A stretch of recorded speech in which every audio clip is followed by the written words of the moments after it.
Hello po, magandang umaga po sa inyo lahat. Yan! Good morning! Taas natin ng konti to dyan para ito na yung maging mic mo. Kasi mamaya sigurado tutugtog ka na naman. John! Po.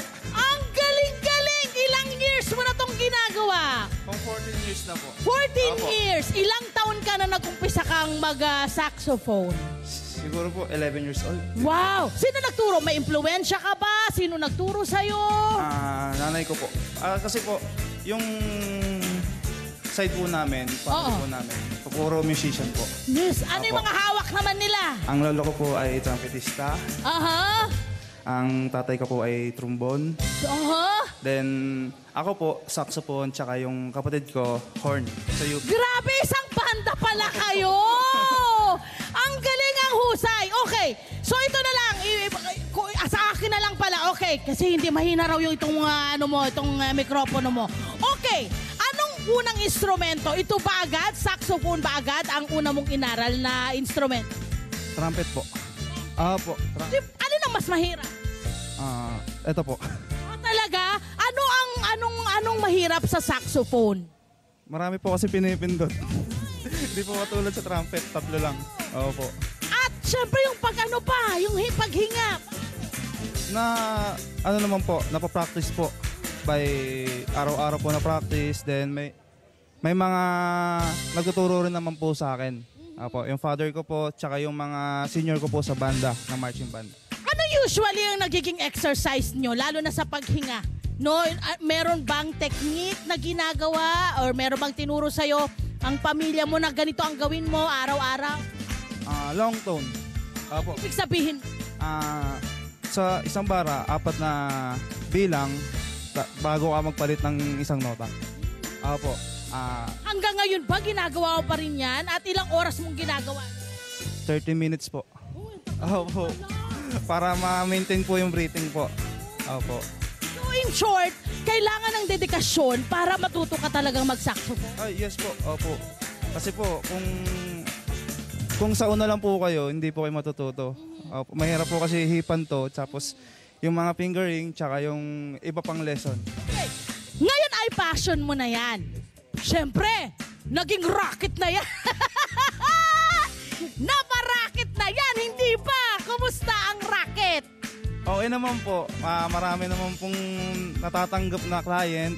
Simula ng kasal, debut, tsaka...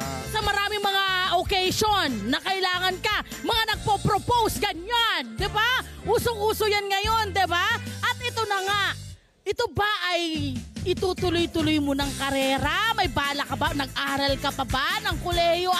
Anong isinabay mo rito sa iyong passion? Dahil po sa pagbabanda, dahil po sa saxophone, naging scholar po ako. Full scholar po sa sa University of Manila po. Then, nakapagtapos ako gamit yung scholarship ng criminology.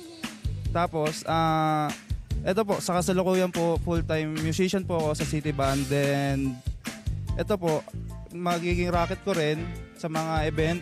Tsaka, sana po, kung papala rin, magkaroon ako ng opportunity. Ayun na nga, sabi mo kanina, nag-aral ka ng criminology. Pero talaga, ang gustong-gusto mong maging karera, aside from this, ay maging kasali sa army. Tama ba? Yes po, yes. Bakit yon? Anong meron doon?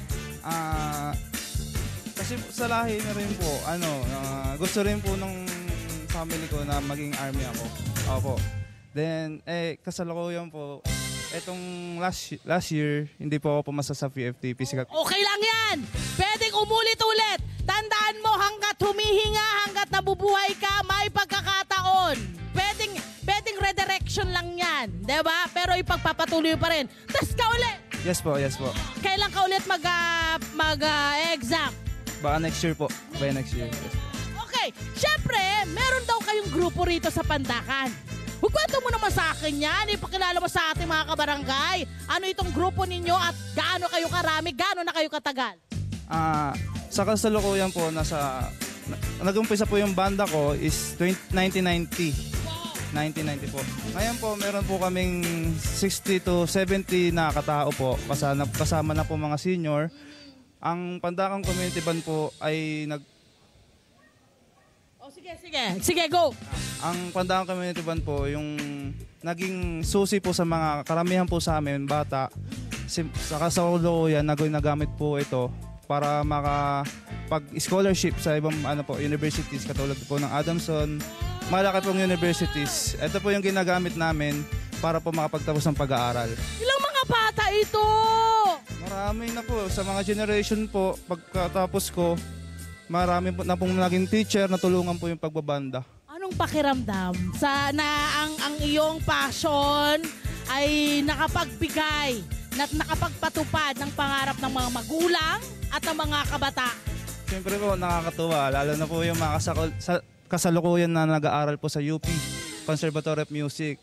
Nakakatuwa po dahil sila po mismo nagtuturo sa mga bata. Tinutulungan po nila yung mga bata para sa future, magkaroon po silang scholarship. Ano ang iyong mensahe sa mga kabataan na possible, hindi alam kung anong gustong gawin, diba? Kasi minsan naman ang talent, hindi mo alam na meron ka pala eh. Diba? So anong pwede mong sabihin sa kanila na pwede mong maging karera, na pwede ka palang maging scholar? Anong yung mensahe sa ating mga kabataan? Sa mga kabataan po na nandito, nakikinig po sa Net25, kung ano po yung sa feeling nyo, kung saan kayo sasaya, kung saan po kayo mag-i-improve, kung gusto nyo pong mag-aral ng music, go nyo lang po kasi lahat po yan may pagbubunga po sa harap. Hello po mga Kanet 25! Si Kuya Tony Pet po ito mula sa Love, Tony Pet and Everything. For more Love, Tony Pet and Everything updates, just click on our subscribe button and follow us on our Net25 social media pages at Net25 TV and at Net25 Entertainment Facebook. Magkita-kita po tayo!